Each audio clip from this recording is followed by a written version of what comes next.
వందనాలు చెల్లించుకుంటున్నానండి. వందనాలండి. ప్రభు మహాకృపను బట్టి దేవుని వాక్యం వినడానికి మనల్ని సిద్ధపరిచాడు. అందుని బట్టి ప్రభువుని నేను ఎంతగానో స్తుతిస్తున్నాను. ఒక మాట చదువుకుని వాక్యాన్ని మనం విందాం. బైబిల్ గ్రంథంలో ఈ మాటను మీరు ఆలోచన చేయండి.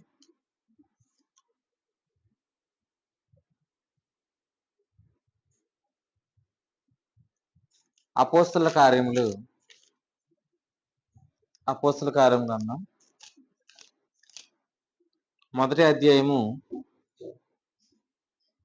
4వ వచనాన్ని మనం చదువుకుందాం. అపోస్తల కార్య గ్రంథం మొదటి అధ్యాయము 4వ వచనాన్ని చదువుకుందాం. ఆయన వారిని కలుసుకొని ఎలాగో ఆజ్ఞాపించెను, మీరు యెరూషలేము నుండి వెళ్ళక నా వలన వినిన తండ్రి యొక్క వాగ్దానం కొరకు కనిపెట్టుడి. ప్రార్థన చేసుకుందాం. పరిశుద్ధుడైన తండ్రి, నీకు వందనాలు. ఈ సమయంలో నీ వాక్యం వినుచుండగా వినగల చెవులను మాకు అనుగ్రహించండి. ప్రతి మాట గ్రహించినట్లుగా ప్రభా నీ ఆత్మ సహాయాన్ని మా అందరికి అనుగ్రహించమని, ఘనత మహిమ ప్రభావం మీరు పొందుకోమని మా ప్రాణప్రియుడు ప్రియ రక్షకుడైన యేసుక్రీస్తు నామములో ఈ ప్రార్థన అడుగుతున్నాం తండ్రి, ఆమేన్. చదవబడిన వాక్య భాగంలో ఉన్న మాట ఏంటంటే, ఆయన వారిని కలుసుకొని ఎలాగో ఆజ్ఞాపించాను, మీరు యెరూషలేము నుండి వెళ్ళక నా వలన వినిన తండ్రి యొక్క వాగ్దానం కొరకు కనిపెట్టుడి. ఆయన దేని కొరకు కనిపెట్టమంటున్నాడు? వాగ్దానం కొరకు కనిపెట్టమంటున్నాడు అన్నమాట. ఎక్కడుండి కనిపెట్టమన్నాడు అంటే, యెరూషలేములో ఉండి కనిపెట్టండి అన్నాడు అన్నమాట. ఎక్కడుండి కనిపెట్టమన్నాడు? యెరూషలేము నుండి వెళ్ళక నా వలన వినిన వాగ్దానం కొరకు కనిపెట్టండి. నిజంగా ఒక మాట మీరు ఆలోచన చేయండి. ఏంటంటే, వాగ్దానం కొరకు కనిపెట్టు వారిలో మనం ఉండాలి. మనం ఎక్కడ ఉండాలా? వాగ్దానం కొరకు కనిపెట్టు వారిలో మనం ఉండాలి. ఎందుకంటే నిజంగా వాగ్దానం కొరకు కనిపెట్టు ప్రజలలో మనం ఉండడం ద్వారా ఏం జరిగిద్ది? అసలు వాగ్దానాలు మనకు కొత్త ఏం కాదు కదా. వాగ్దానాలు తీసుకుంటాం కదా. మనం ఎప్పుడెప్పుడు తీసుకుంటాం వాగ్దానాలు? క్రిస్మస్కి ఇస్తారు వాగ్దానాలు. మనం మీరు ఎప్పుడైనా తీసుకున్నారా? ఏ వాగ్దానం వచ్చింది? న్యూ ఇయర్కి ఇస్తారు వాగ్దానాలు. న్యూ ఇయర్కి ఇస్తారు, క్రిస్మస్కి ఇస్తారు, ఈస్టర్కి ఇస్తారా? ఈస్టర్కి తెలియదు మరి నాకైతే. అయితే వాగ్దానాలు అయితే మనకి తెలుసు. అసలు వాగ్దానాలు ఎందుకు అన్నా? బైబిల్ గ్రంథంలో ఆయన వాగ్దానాలు ఎందుకు అని చెప్పాడంటే, పేతురు పత్రికలో ఇలా రాశారనమాట. అసలు వాగ్దానాలు ఎందుకనంటే, పేతురు గారు రాసిన 2వ పత్రిక మొదటి అధ్యాయము 4వ వచనంలో, ఆ మహిమ గుణాతిశయములను బట్టి ఆయన మనకు అమూల్యములను అత్యధికములనైన వాగ్దానములను అనుగ్రహించి ఉన్నాడు. దురాశను అనుసరించటం వలన లోకమందున భ్రష్టత్వమును ఈ వాగ్దానముల మూలముగా మీరు తప్పించుకొని. చూడండి, వాగ్దానాలు ఎందుకనంటే లోకంలో ఉన్న భ్రష్టత్వాన్ని తప్పించుకోవడానికి. చెప్పండి, వాగ్దానాలు ఎందుకు? లోకంలో ఉన్న భ్రష్టత్వాన్ని తప్పించుకోవడానికి అన్నాడు అనమాట. సో వాగ్దానాలు అవి మనల్ని కాపాడుతున్నాయి. సో ఇప్పుడు వాగ్దానం కొరకు కనిపెట్టి వాళ్ళు ఉండడం ద్వారా ఉపయోగం ఏంటనంటే, మన లోకంలో ఉన్న భ్రష్టత్వంలో నుండి కాపాడబడుతుంది. నిజంగా ఆలోచించండి. ప్రభు చిత్తం ఏంటంటే లోకానికి వేరుగా మనం జీవించమంటున్నాడు అనమాట.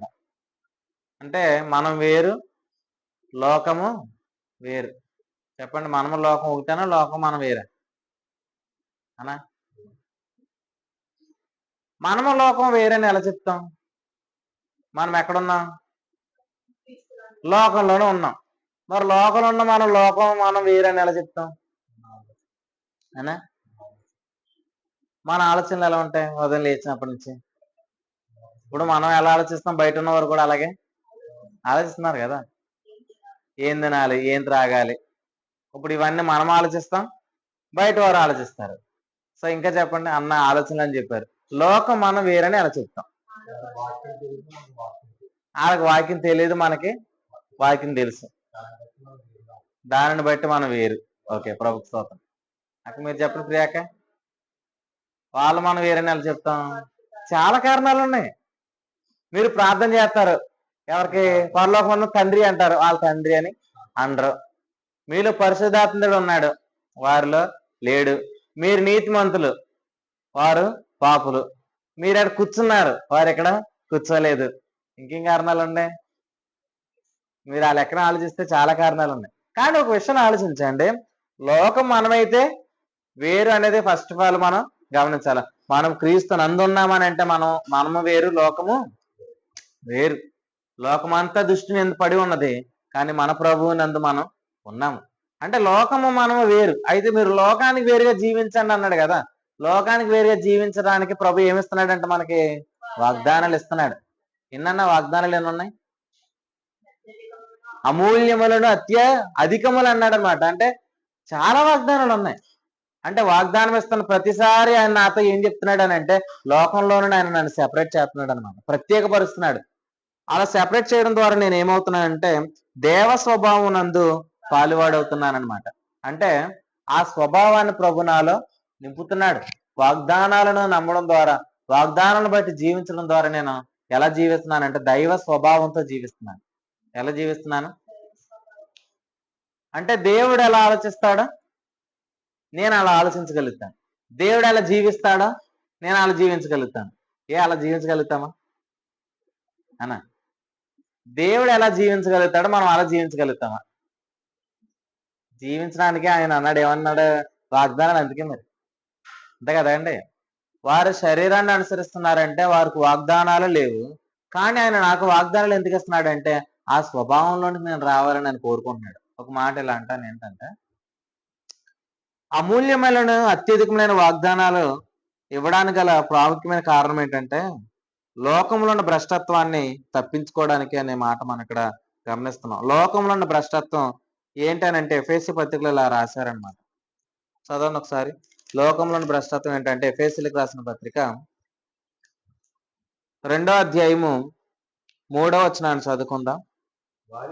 వారితో కలిసి మనమందరమును శరీరం యొక్క మనసు యొక్క కోరికలను నెరవేర్చుకొనుచు మన శరీరాశలను అనుసరించి మునుపు ప్రవర్తించుచు కడమ వారి వలనే స్వభావ సిద్ధముగా దైవోగ్రతకు పాత్రలమై ఉంటిమి. ఈ మాట చూడండి. వారితో కలిసి మనమందరం శరీరం యొక్క మనసు యొక్క కోరికలను నెరవేర్చుకొనొచ్చు. లోకంలో ఉన్న మనుషుడు ఉదయం లేచినప్పటి నుంచి సాయంత్రం పండుకునే వరకు కూడా వారు దేని గురించి ఆలోచిస్తున్నారంటే వారి శరీరానికి కలిగే ఆ కోరికలను వారు నెరవేర్చుకోవాలి, లేకపోతే ఆ కోరికలను వారు తీర్చుకోవడానికి వారు ఏం చేస్తున్నారు? వారు అలా జీవిస్తున్నారన్నమాట. శరీరం యొక్క మనసు యొక్క కోరికలను నెరవేర్చుకొనొచ్చు. దీన్ని ఏమన్నాడంటే లోకంలో ఉన్న భ్రష్టత్వం. అంటే శరీరాన్ని అనుసరించాలి. శరీరాన్ని అనుసరించడం ఏంటి? భ్రష్టత్వం. చెప్పండి, భ్రష్టత్వం అంటే ఏంటి? అందరూ చెప్పండి ఒకసారి. మీరు అమూల్యమైన స్వరంతో మాట్లాడండి. శరీరాన్ని అనుసరించడమే భ్రష్టత్వం. సో ఈ భ్రష్టత్వాన్ని తప్పించుకోవడానికి ఏం కావాలా? వాగ్దానం కావాలి. ఈ వాగ్దానాలు ఎక్కడి నుంచి వస్తున్నాయి? శ్రేష్టమైన ప్రతి సంపూర్ణమైన ప్రతి వర్మను జ్యోతి పర సంబంధమైనది జ్యోతిర్మ తండ్రి వద్ద నుండి వస్తున్నాయి. అంటే పరలోకం నుండి వాగ్దానాలు వస్తున్నాయి.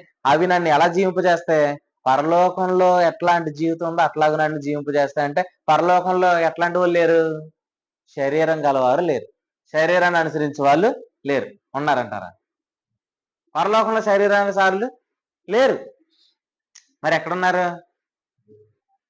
మన చుట్టూ ఉన్నారు కదండి, భూమి మీద ఉన్నారు. అంటే శరీరాన్ని అనుసరించే వ్యక్తుల మధ్య మనం ఉన్నప్పటికీ కూడా మనం ఎలా జీవించవచ్చు అని అంటే పరలోకంలో ఉన్నట్టుగా మనం జీవించవచ్చు. అట్లాంటి జీవితాన్ని ఇవ్వడానికి వాగ్దానాలు ఇచ్చాడు. ఆ వాగ్దానాలు ఇవ్వడానికి మూలం ఏంటి? ఎవరని చెప్పండి. ఇప్పుడు వాగ్దానాలు ఇవ్వడానికి మూలం ఏమైనా ఉందా? కారణం ఏమైనా ఉందా? ఎవరైనా మనకి ఏదైనా ఇచ్చారనుకోండి, ఎందుకు ఇస్తారు? ప్రేమించి ఇస్తారు. సో యేసుప్రభుడు వారు మనకి ఇచ్చారంటే ఆయన కారణం ఏముంటాయి? ఇప్పుడు ఒక వాగ్దానం ఈయనకి వెళ్ళింది, ఎవరికి? రాజానికి వెళ్ళింది, ఆయన రాజు కాబట్టి. సో ఇప్పుడు ఆయన వాగ్దానం వెళ్ళింది అనుకుందాం. ఇప్పుడు వాగ్దానం దేవుడు ఆయనకి ఎందుకు ఇచ్చాడు అని అడిగితే ఏం చెప్తారు?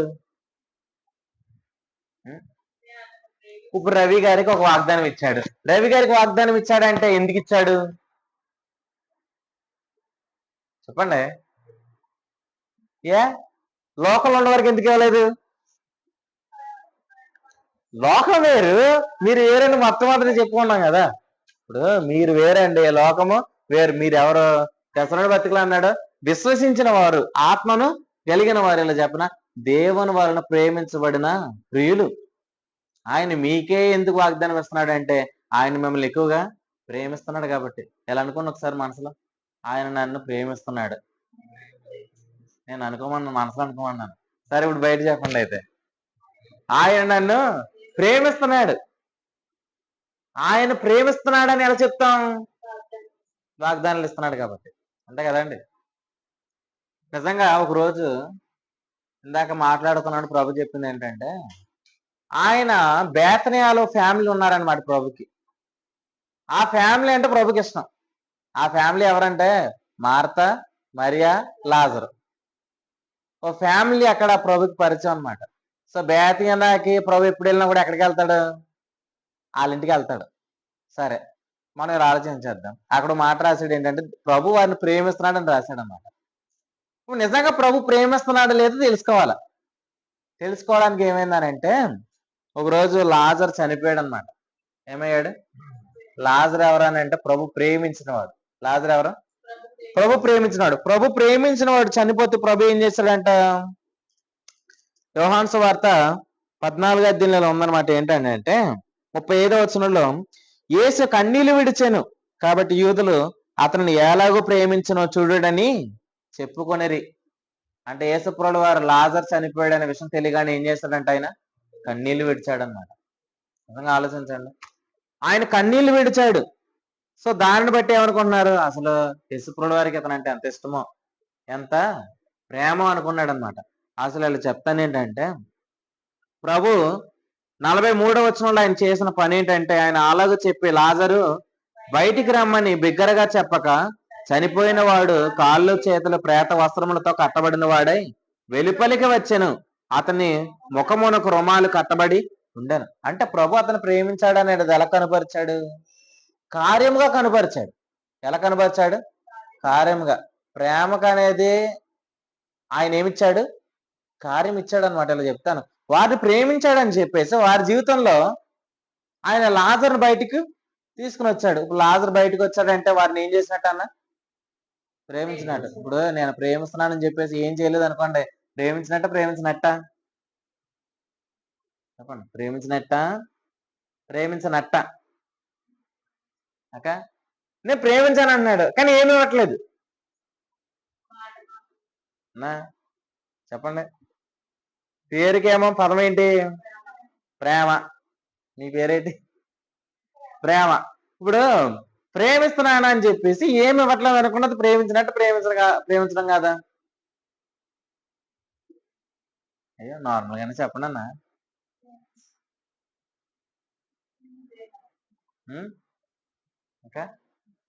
అక్క అన్నారు, ప్రేమించినట్టు కాదన్నారు. మీరైతే ఏం చెప్పరా? అసలు ఇక్కడే అసలు మీరు వాక్యాన్ని విన్నప్పుడే చెప్పేలా, నేను ప్రేమించాడని చెప్పాను, లాజరును లేపాడని చెప్పాడు. సో లాజరు లేపాడంటే ఏం చేసినట్టు? ప్రేమించాడనే మాట మాటల్లోనే కాదు, ఎక్కడ చూపించమన్నాడు ఆయన? చేతల్లో. అంటే ప్రభు ఎక్కడ చూపిస్తాడు? చేతల్లో చూపిస్తాడు. అంటే ఆయన నన్ను ప్రేమిస్తున్నాడు కాబట్టి ఏమిస్తున్నాడు? వాగ్దానాలు. వాగ్దానాలు ఇస్తున్నాడు అంటే, వాగ్దానం అంటే ఏంటి? ఆయన మాట. ఇలా అడుగుతాం ఏంటంటే, మరుగై ఉన్న కార్యం. వాగ్దానికి ఒక పేరు పెడతాం. ఏం పేరు? మరుగై ఉన్న కార్యం. ఇప్పుడు ఆ కార్యం ఎక్కడుంది?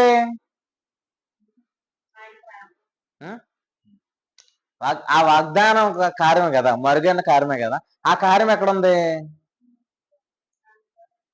ఆయనలోనే ఉంది. ఆయనలో ఉన్న కార్యానికి ఆయన ఏమిచ్చాడు? వాగ్దానం ఇచ్చాడు. నమ్మిన వారిలో అది ఏమవుతుంది? కార్యం అవుతుంది. ఇప్పుడు కార్యం ఆయనలో మరుగ్గా ఉంది. ప్రత్యక్షత ఎక్కడ ప్రత్యక్షపరచాడా? నాలో ప్రత్యక్షపరచాల. ఇప్పుడు మధ్యన ఏం జరుగుతుందంటే, ఒక వాగ్దానం ఇచ్చి నువ్వు నమ్మితే చాలు అది నీ జీవితంలో జరుగుతుందని ప్రభు చెప్తున్నాడు అనమాట. ఈరోజు మీరు ఆలోచించేది ఏంటంటే, మరుగై ఉన్నవన్నీ కూడా వాగ్దానాలకు ఇచ్చాడు. సార్ కొరింథీ పత్రికలు మార్చి చదవండి. కొరింథీలకు రాసిన 2వ పత్రిక, కొరింథీలకు రాసిన 2వ పత్రిక 1వ అధ్యాయము 20వ వచనం.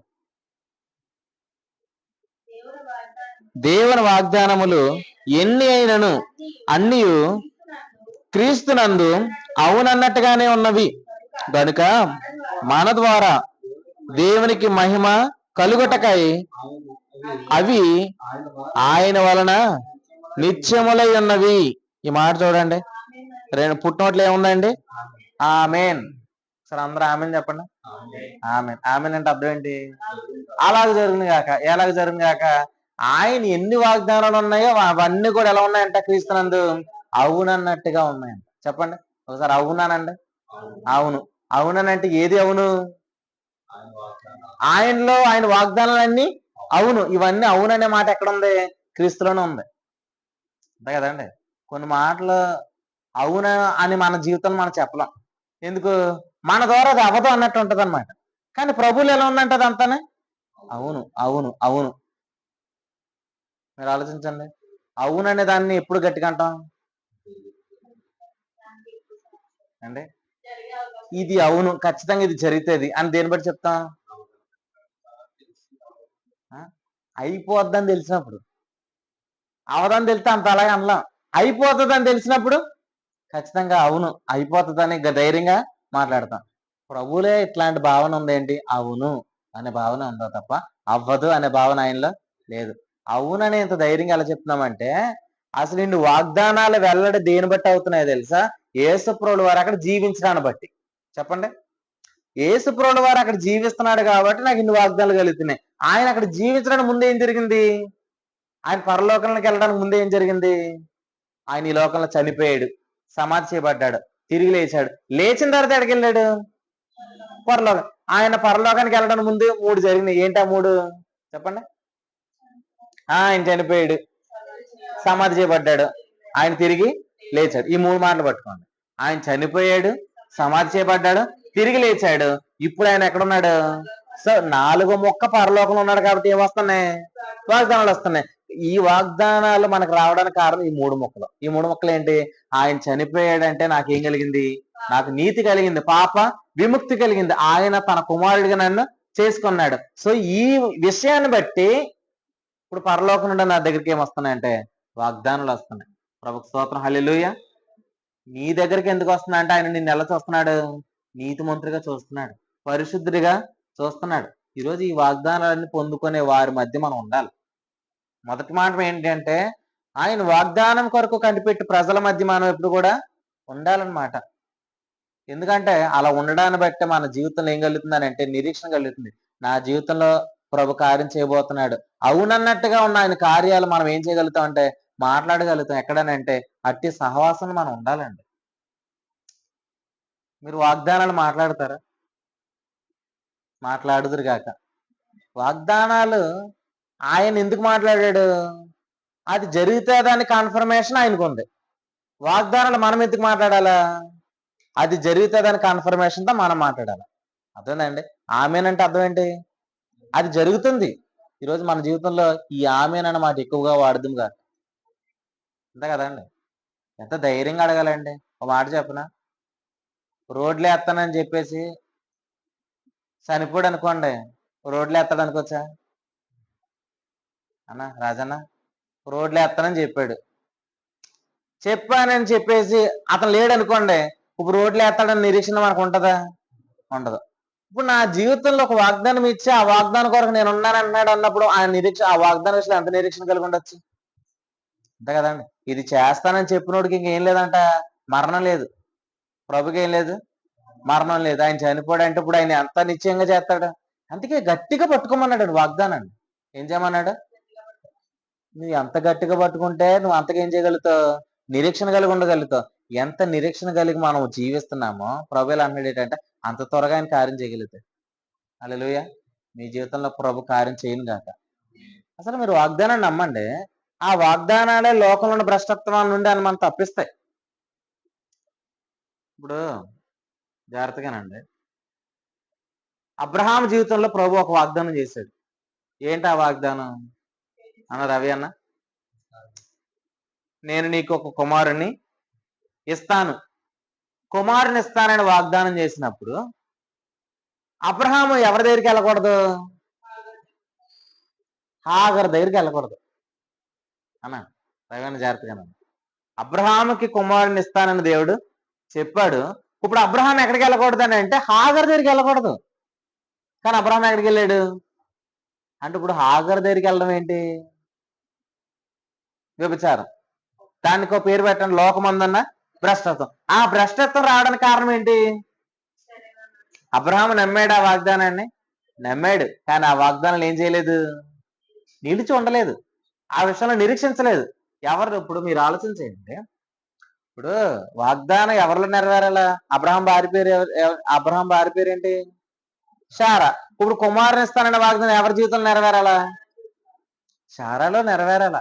కానీ ఇతను ఎవరిలో ఎక్స్పెక్ట్ చేశాడు? ఇలా ఎక్స్పెక్ట్ చేయొచ్చా? అంతే కదండి. ఈమెలోనే కార్యం చేస్తానని ప్రభు చెప్పినప్పుడు ఆమెకు వేరుగా ఆలోచించాడు ఈయన. అంతే కదండి. ఇది ఎంత భ్రష్టత్వం. నిజంగా ఆలోచించండి. ఎప్పుడు కూడా ఒక విషయాన్ని మనం కనిపెట్టాల్సింది ఏంటంటే, వాగ్దానం పొందుకున్నాడు. ఆ వాగ్దానం ఏం చేస్తుంది? లోకంలో భ్రష్టత్వాన్ని ఖచ్చితంగా అంటే బయటికి వెళ్ళిపోకుండా కాపాడుతుంది అది. హల్లెలూయా.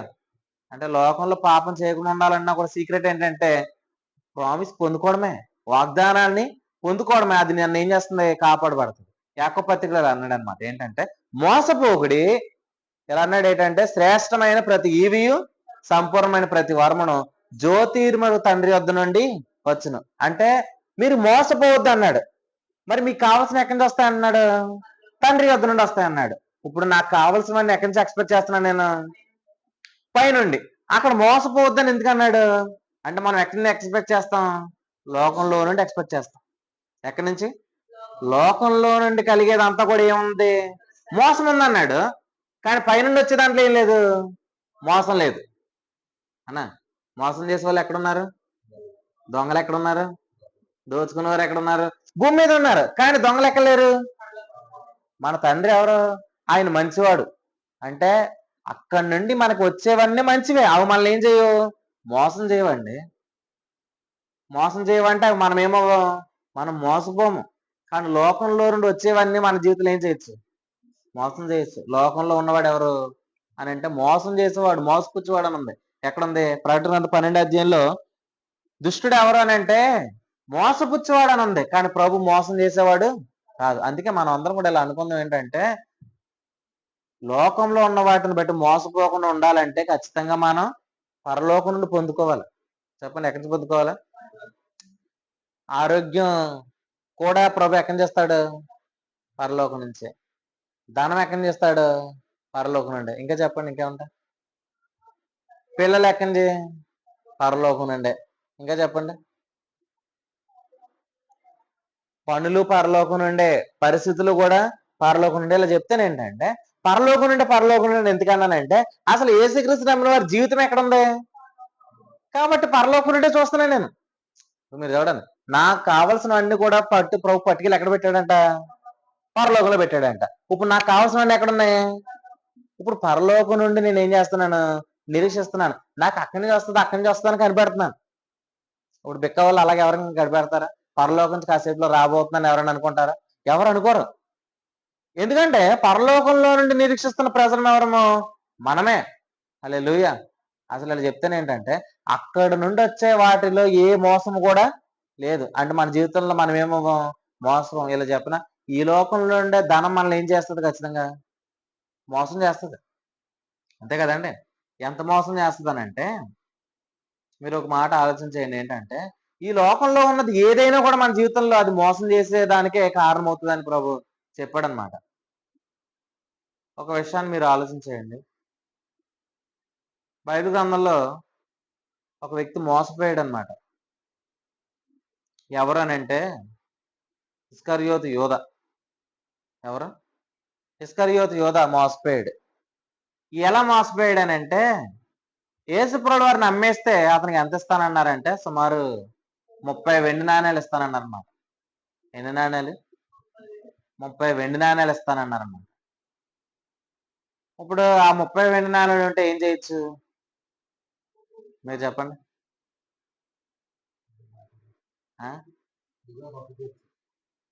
అన్న అప్పు తీర్చని చెప్పాడు. అన్న ఉండి సిచ్యువేషన్ బట్టి ఆ మాట సరైంది. మీరు చెప్పండి, ఏం చేయొచ్చు? 30 వెండి నాణేలు ఉంటే మీరు ఏం చేస్తారు? చెప్పండమ్మా. అక్క కూడా అప్పుడే తీస్తారండి. ఏక మీరేం చేస్తారక?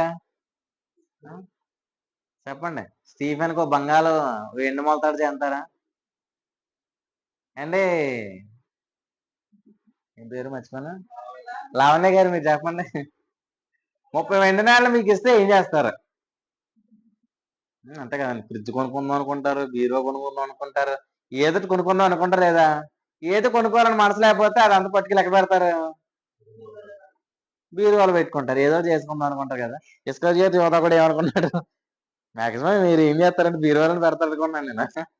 సరే, ఇస్కరియోతు యోధా కూడా ఏమనుకున్నాడు? 30 వెండి నాణాలు ఉంటే నా లైఫ్ సెట్ అవుతుంది అనుకున్నాడు. ఎవరు నమ్మేసి? విచిత్రం అంటే తెలుసా, అసలు యేసుప్రభుల వారి జీవం అండి. జీవం నమ్మేసి జీవించేద్దాం అనుకుంటే ఎలా జీవితాడండి? ఆ? అంటే యేసుప్రభుల వారి జీవితం ఎవరి జీవితం చెప్పండి? ఇస్కరియోతు యోధ జీవితం ఎవరు? యేసుప్రభుల వారిలోనే ఉంది. కానీ ఆ జీవాన్ని అనుభవించుకుంటే ఏమనుకున్నాడు? నేను జీవించాలంటే ఏం కావాలా? నేను జీవించాలంటే వెండి నాణాలు కావాలనుకున్నాడు. ఇలా చెప్పనా, ప్రభుని పక్కన పెట్టి జీవించాలని కూడా జీవితం కాదు, మరణమే. ఆ రోజు ఇస్కరియోతు యోధ ఏమైపోయాడంట? చనిపోయాడు అన్నాడు అనమాట. జీవిందాం అనుకుని వెండి నాణాలు ఆశించాడు. ఆ నాణాలు ఖర్చు పెట్టకుండా ఏమైపోయాడు? చనిపోయాడు అనమాట. లోకంలో ఉండేది మోసం ఇది. ఏంటి? అది నీకు ఆశ చూపిస్తుంది కానీ ఆశ ఎప్పటికీ తీరదు అన్నా. ఆశ చూపిస్తుంది కానీ ఆశ ఎప్పటికీ తీరదు. కానీ ప్రభువులో ఉండేది ఏంటంటే జీవమే ఉంది. ఆ జీవం ఏం లేదు, మోసం లేదనమాట. ప్రభుకు స్తోత్రం. నిజంగా ప్రభువులు మోసపోమండి. మనుషులు మోసగిస్తారేమో కానీ ఆయన మోసపోడు. ఆయన మోసపోడు అంటే ఆయన నన్ను మోసపోనివ్వడు. చెప్పండి. మనం అనుకుంటాం నన్ను చుట్టుపక్కల ఉన్న వాళ్ళందరూ నన్నే మోసం చేస్తున్నారని అనుకుంటాం. అంతే కదండి.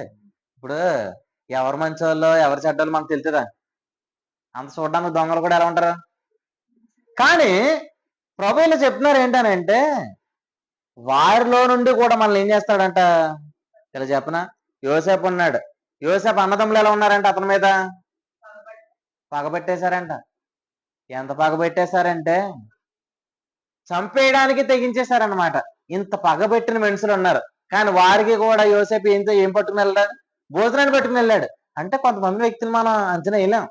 కానీ ఇలా చెప్పిన వారి చేతిలో నుండి కూడా ప్రభు మనల్ని తప్పిస్తాడు. హల్లెలూయా. ఆయన మోసపోడు అంటే నేను కూడా మోసపోను. చెప్పండి.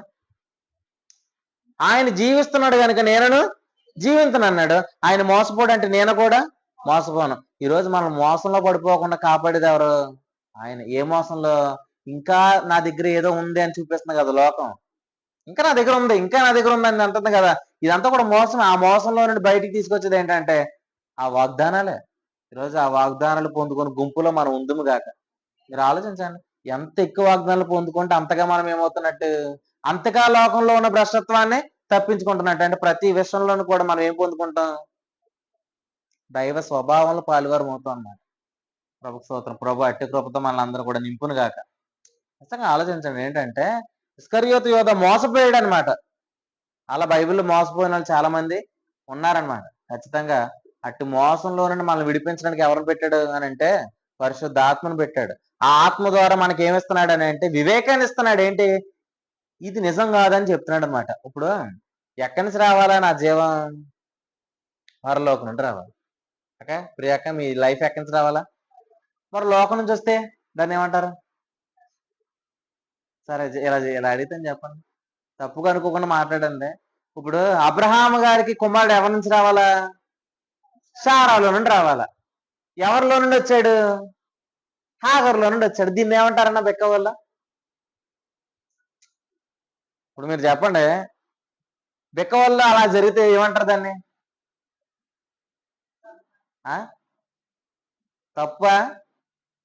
తప్పన్నారా? ఏమంటారు చెప్పండి? వ్యభిచారం అంటారండి. ఏమంటారు? వ్యభిచారం అంటారు. అంటే మీరు ఆలోచించండి, మ్యారేజ్ ఒకరితో జరిగింది కదా అక్కడ. కానీ తన ఫ్రూట్ ఎక్కడి నుంచి ఎక్స్పెక్ట్ చేశాడు? వేరొక ఆమె ఎక్స్పెక్ట్ చేశాడు. మరి అలాగైతే నా జీవితం ఎక్కడ ఉంది? మరి పరలోకం నుంచి రాకుండా లోకం నుంచి వచ్చేసింది అనుకోండి, దీన్ని కూడా ఏమంటారు? అది మాట్లాడడం మనం అంతే. ఇలా చెప్పనా, దాన్నే మోసం అన్నాడు అన్నమాట. ఏమన్నాడు? మోసం అన్నాడు. కానీ ఆ మోసం నుండి అబ్రహాముని విడిపించాడు.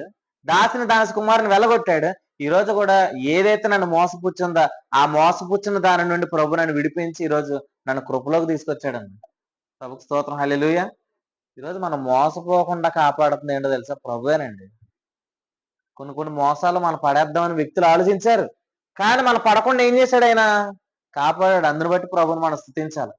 అందుని బట్టి ప్రభుని మనము ఖచ్చితంగా ఆరాధించవలసిన వారమే. మోసము నుండి విడిపించేవాడు ఎవరు?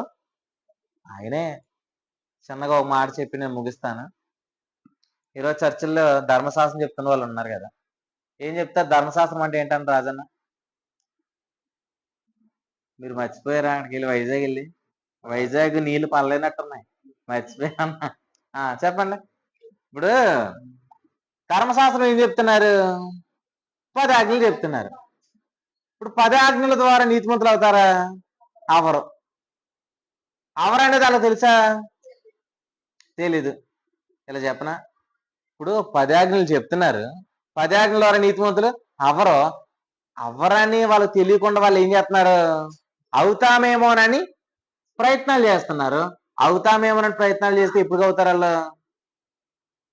అన్న రవి అన్న, ఎప్పటికి అవ్వలేదు. ఎప్పటికి అవ్వకుండా అవడానికి ప్రయత్నం చేస్తున్నారంటే దాన్ని ఏమంటారు అన్నా? రాజనా, అది ఎప్పటికి అవరండి. 10 ఆజ్ఞలు ఎవరు పాటించలేరు, కానీ మీరు పాటించండి అని చెప్తున్నారు. పాటించండి అని చెప్పినప్పుడు వాళ్ళు మేము పాటించాలని అనుకుంటున్నారు, వారు ఎప్పటికీ అవరు. దీన్ని ఏమంటారు తెలుసా? మోసమే.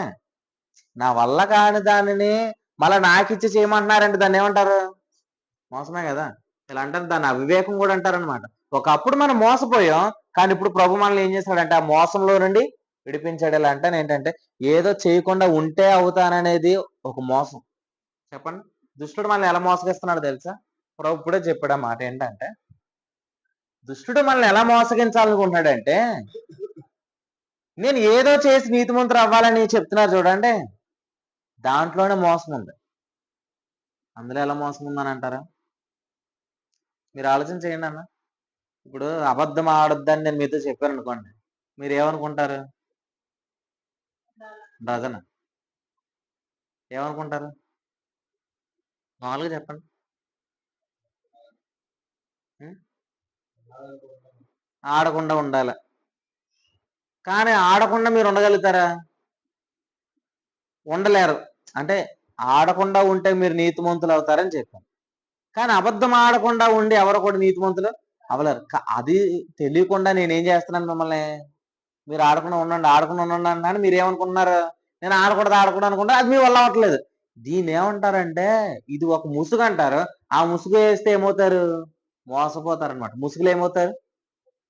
మోసపోతారు. ఈ రోజు అందరూ కూడా ఏమవుతున్నారంటే మోసపోతున్నారు, చర్చికి వెళ్తున్నారు, కానీ అక్కడ చెప్పబడుతున్న బోధ ఏం చేస్తుందంటే మోసం చేస్తుంది అనమాట. కానీ మనందరికీ కూడా ప్రభు చేసిన కార్యం ఏంటంటే ఆ మోసంలో నుండి మనం విడిపించాడు. ఎక్కడి నుంచి విడిపించాడు? చెయ్యాలి అనుకునేది మోసం కాకపోతే, ఇదిగో నేను సత్యమని ఆయన చెప్పడు కదా. యేసుప్రభువారు ఈ లోకానికి వచ్చి ఏమన్నారు? నేనే సత్యము, నేనే మార్గము, నేనే సత్యము, నేనే జీవము. ఇప్పుడు యేసుప్రభువారు వచ్చే టైంకి సత్యం ఉందండి లావణ్య గారు అని మీరు చెప్పండి. యేసుప్రభువారు వచ్చే టైంకి సత్యం ఉందా? ఏమన్నా వింటున్నారా ముచ్చలమ్మ గారు? గోడకు చేరబడి ఉన్నారు, వింటున్నారా? అర్థమవుతుందా? సమజాత చెప్పండి. ఇప్పుడు యేసుప్రభువారు వచ్చే టైంకి సత్యం ఉందా అన్న మీరు చెప్పండి అన్న. సత్యం ఉంటే మరలా నేనే సత్యం ఎందుకు అన్నాడు ఆయన? మీరు చెప్పండి. వాళ్ళందరూ ఎవరుకున్నారు అక్కడ ఉన్న వాళ్ళు? మేము సత్యంలోనే ఉన్నాం అనుకున్నారు. మరి సత్యం అయితే మళ్ళీ యేసుప్రభుడు వచ్చే ఉన్నారు, నేనే సత్యం అన్నాడు. అంటే ఇప్పుడు సత్యాలు ఎన్ని? సత్యం ఒకటే. అది కూడా ఎవరు? నేనే సత్యం అన్నాడు ఈయన. అంటే ఇప్పుడు అప్పటి వరకు వాళ్ళు చేస్తున్న భక్తి అంత ఏం కాదు, సత్యం కాదని ఆయన చెప్పేశాడు. అంతే కదండి. ఒక మాట ఆలోచించండి. ఇది సత్యం అని చెప్పాడంటే ముందున్నది ఏంటి? సత్యం కాదనే కదా. ముందు వాళ్ళు చేస్తున్న భక్తి అంతా కూడా దేని బట్టి చేస్తున్నారు? 10 ఆజ్ఞలు బట్టి వాళ్ళు నీతిమంతులు అయిపోవాలా, నేను పరిశుద్ధం అయిపోవాలి, ఇదంతా చేస్తున్నారు. కానీ వాస్తవానికి దాన్ని ఏం కాదని చెప్పాడు. అంటే ఇది సత్యము కాదు. సత్యం ఎవరంటే ఆయనే కృపా సత్య సంపూర్ణుడు. సో కృపయే సత్యము. చెప్పండి. సత్యం ఏంటంటే కృపయే. సో ఆ సత్యం ఏంటంటే ధర్మశాస్త్రం అయితే ఖచ్చితంగా కాదు. ప్రభు స్తోత్రం. ఆ మోసంలో నుండి విడిపించి ఎక్కడ తీసుకొచ్చాడంటే సత్యంలోకి తీసుకొచ్చాడు, కృపలోకి తీసుకొచ్చాడు. అలా ఏంటంటే అక్కడ మోసం అనేది ఎప్పటికీ లేదు. ప్రభు స్తోత్రం. మనం దేవుని పిల్లలమండి. మనల్ని మోసపోకుండా ఆయన ఏం చేస్తాడు? ఖచ్చితంగా కాపాడుతాడు. ప్రభుకు స్తోత్రం. అట్టి కృప చేత మీరు నింపబడుదురు గాక. ఆమె మన విషయంలో ఆయన చెబుతుంది ఏంటంటే ఎక్కువగా వాగ్దానాలు మనం పొందుకోవాలి. ఏం చేయాలా? ఇంకా నేను ఏదో పాపంలో ఉన్నానంటే ప్రభు చెప్తుంది ఏంటంటే నువ్వు పాపంలో ఒకవేళ ఉంటే ప్రభు ఇలా అంటున్నారు ఏంటనంటే మీరు నీతిమంతులే కాబట్టి ఆయన మీకు ఏమిస్తాడు? వాక్యం ఇస్తాడు. వాక్యం ద్వారా వాగ్దానాలు ఇస్తాడు. ఆ వాగ్దానాల ద్వారా మరలా ఎక్కడ తీసుకొస్తాడు? మరలా సరైన మార్గంలోకి తీసుకొని వస్తాడు అనమాట. ఖచ్చితంగా ఆలోచించాలి. పాపంలో ఉన్నవాడు ధైర్యంగా ఉండలేడు. కానీ నీతిగా జీవించిన వాడు ధైర్యంగా దైవ స్వభావం పాలువారు ఉన్నప్పుడు మనం ధైర్యంగా జీవించగలుగుతాం అనమాట. ప్రభు కార్యాలతో మీరు నింపబడుదురు గాక. ఆమెన్. ప్రభు కృపలో మీరు నడుచుదురు గాక. ఆమెన్. వాగ్దానాలను పొందుకోవడం ద్వారా మన జీవితంలో ఏం చూస్తామంటే ఆయన క్షేమాన్ని చూస్తాం. వాగ్దానాలు పొందుకోవడం ద్వారా ఆయన శక్తిని మనం చూస్తాం. వాగ్దానాలు పొందుకోవడం ద్వారా ఆయన మనల్ని ఎలా నడిపిస్తున్నాడో చూద్దాం. కాబట్టి యథార్థత ఏంటంటే పరలోకం నుండి పొందుకోవడం. ఎక్కడి నుంచి కాదు? లోకంలో నుండి కాదు. కాబట్టి ఇట్టి యథార్థత మనల్ని కలిగింది గాక. ఆదికాండం 17 అబ్రహాంతో చెప్పిన మాట ఏంటో తెలుసు? అబ్రహామా నీవు నా ఎదుట నిందారహితుడివే నడుచుకోను. నిందారహితుడు అంటే హెబ్రీ భాషలో అర్థం ఏంటంటే తమ్మీం. తమ్మీం అంటే అర్థం ఏంటంటే యథార్థంగా నడుచుకో అబ్రహాం అన్నాడు అన్నమాట. ఎలా నడుచుకోమన్నాడు? యథార్థంగా. ఈ రోజు యేసుక్రీస్తు నమ్మిన వాళ్ళు అందరూ కూడా పరలోకం నుంచి కాదు ఎక్స్పెక్ట్ చేస్తుండే. ఎక్కడి నుంచి? వారిలో నుండి. దీన్ని కూడా ఏమన్నాడు? ఇది కూడా యథార్థత కాదు. అంటే ఈరోజు సంఘాలలో ఏం లేదు? యథార్థత లేదు. కానీ ప్రభు దాన్ని ఏం చేయబోతున్నాడు అంటే పునరుద్ధరించబోతున్నాడు. ఏం చేయబోతున్నాడు? అది ఈ స్థలం నుండే పునరుద్ధరించిన గాక. అది మీ ద్వారానే పునరుద్ధరించిన గాక. అంటే మన జీవితంలో ఏముండబోతుంది? యథార్థత. చెప్పండి. యథార్థత. ఆ యథార్థత మూలం నేను కాదు. ఎవరు? అది కూడా ఆయనే. ప్రభు అట్టి కృప చేత నింపును గాక. ఆమెన్. అబ్రహాం హాగర్లో నుండి కాదు ఎక్స్పెక్ట్ చేయాల్సింది ఎవరిలో నుండి? శారాలో నుండి. మనం ఎక్స్పెక్ట్ చేయాల్సింది మనం ఎవరిలో నుండి? ప్రభులో నుండి. ఎవరిలో నుండి కాదు? నాలో నుండి కాదు. ఈ రోజు నువ్వు బతుకు, నువ్వు జీవించు. నువ్వు జీవించంటే ఎక్కడి చెప్తున్నారు? నీలోంచి రావాలని కోరుకున్నారు. కానీ రావాల్సింది నాలో నుండి కాదు. ఎక్కడి నుంచి? ప్రభులో నుండి రావాలి.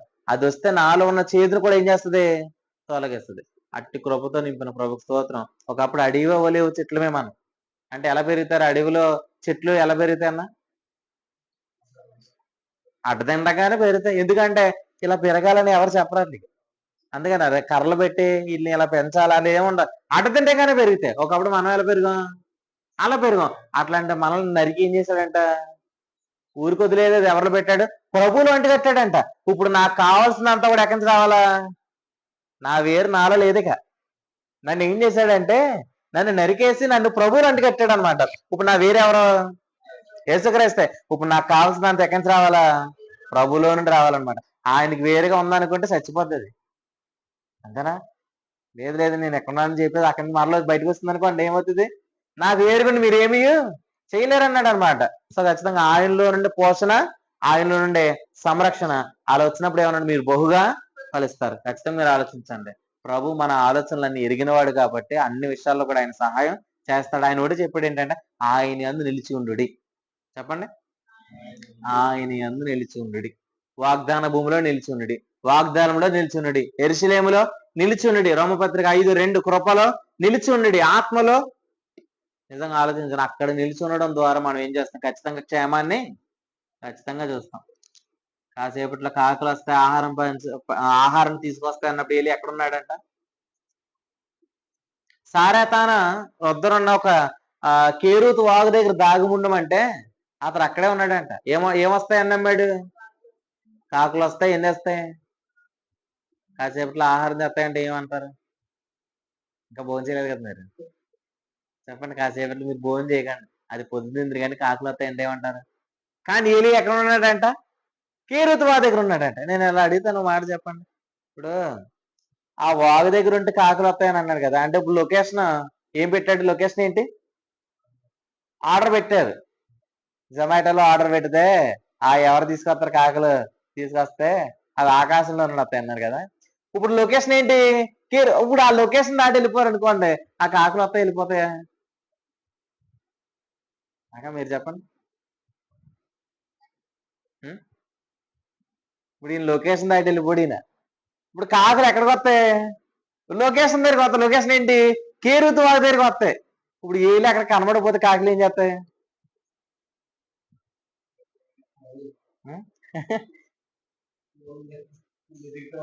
అసలే కరువు కాలం, ఆహారం ఎక్కడ లేదు, మరి వాటికి ఎక్కడ దొరికినాయి తెలియదు. దొరికింది, దొరికితే ఇప్పుడు ఆహారం పెట్టుకుని ఎక్కడ వచ్చినాయి. ఇప్పుడు ఏమనుకుంటే అంతే కదండి.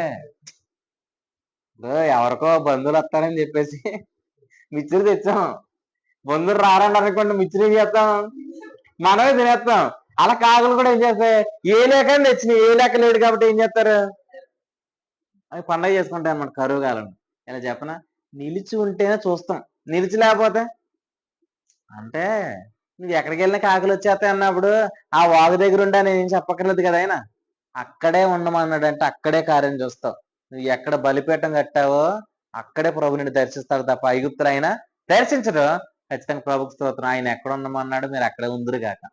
ఆయన ఎక్కడ ఉండమన్నాడు, కృపలో ఉండమన్నాడు, వెలుగులో ఆయనలో నిలిచి ఉండు, అప్పుడు మీరు బహుగా ఫలిస్తారు. ఆయనలో మీరు నిలిచి ఉండమని ఆయన చెప్పాడంటే అక్కడే ఉండండి, ఖచ్చితంగా క్షేమాన్ని చూస్తారన్నమాట. ప్రభు అట్టి కృపతో మేము నింపును గాక. ఆమె ఆయనలో ఉండడం ద్వారా ఆయనలో లేదనేదే లేదు.